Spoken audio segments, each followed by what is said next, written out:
Hey friends, I want to read something to you.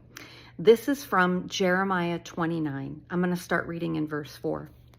This is what the Lord of hosts, the God of Israel, says to all the exiles I deported from Jerusalem to Babylon. Build houses and live in them. Plant gardens and eat their produce. Take wives and have sons and daughters. Take wives for your sons and give your daughters to men in marriage, so that they may bear sons and daughters. Multiply there, do not decrease. Seek the welfare of the city I have deported you to. Pray to the Lord on its behalf, for when it has prosperity, you will prosper. God reminded me of this scripture when my heart was feeling heavy. I was already feeling heavy about just all of the events that have been taking place in our world.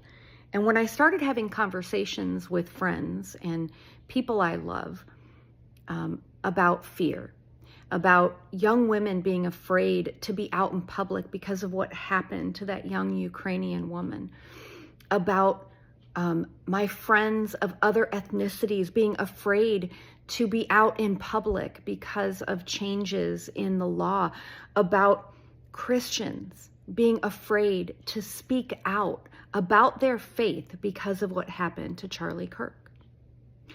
When I started having conversations with people about fear surrounding these issues, this is what God reminded me of.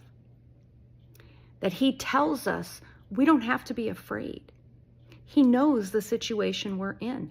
If we feel like we are hated, like we are in a strange place, that we don't belong, so did God's people back in Jeremiah 29. And God told them, live life there.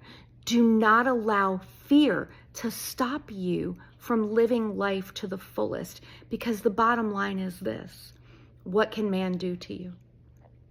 Right? To be apart from this body is to be present with God.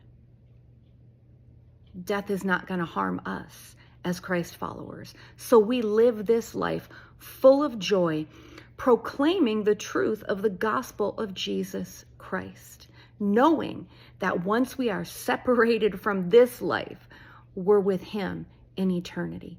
Do not be afraid.